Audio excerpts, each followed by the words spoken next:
25 ледовых переправ из 49 открыты в настоящее время на территории Якутии, но это не мешает некоторым водителям пользоваться обходными ледовыми путями, чтобы сократить путь.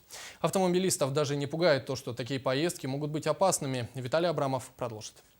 Сегодня инспекторы ГИМС и ГИБДД совместно с административной комиссией работают на Зеленом лугу и выявляют несанкционированные выезды автотранспорта на лед. Буквально за пару минут были остановлены около 10 машин. Составлено несколько административных протоколов, остановлено передвижение несколько десятков машин. Однако сами автолюбители говорят, что они вынуждены здесь проезжать, а кто-то, что просто не знал об официальной переправе. Да через Хатасы слишком далеко, к тому же подорожало топливо. Пускай сначала построят мост, после этого, пожалуйста, штрафуйте.